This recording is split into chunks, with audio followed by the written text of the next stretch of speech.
What happens when the senior team isn't aligned? We've already looked at how a lack of alignment in the senior team rarely stays contained at the top. And even when the disagreements amongst that senior team are subtle, the effects tend to spread very quickly through the organization.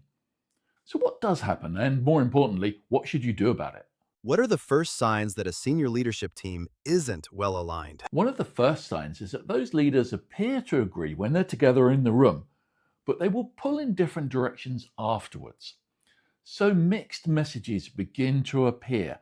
The priorities that the rest of the organization thought had been agreed start to feel much less clear.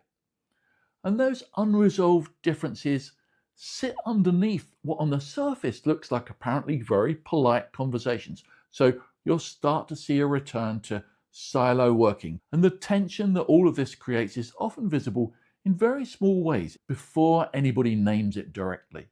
How does a lack of alignment in the leadership team show up across the organization? Well, those different parts of the organization start getting different messages. So they will begin to pull against each other.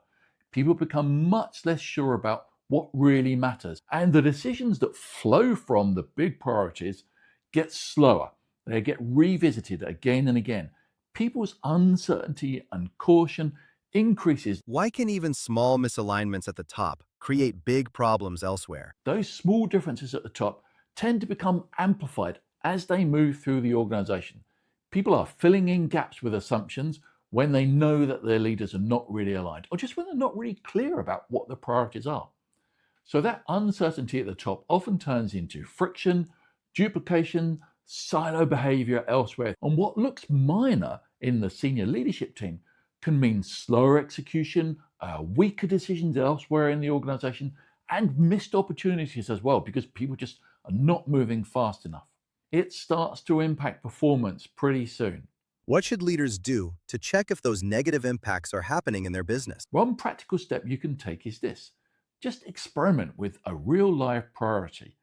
Take a little time to explore how aligned your senior leadership team is with that priority. Ask yourself questions like, what will this priority look like when it's successful? See if you're all working at the same kind of outcome. Ask people, what are you concerned about with this? Ask those questions. And if any of those reveal any gaps in your alignment, that's really useful information and it stops it widening outside the room so that you're not papering over the cracks. I'm Nick Robinson. Through my program, The Shift, I help senior leadership teams who sense they're not quite working as well together as they could. Follow me here for more insights or get in touch to see if I can help.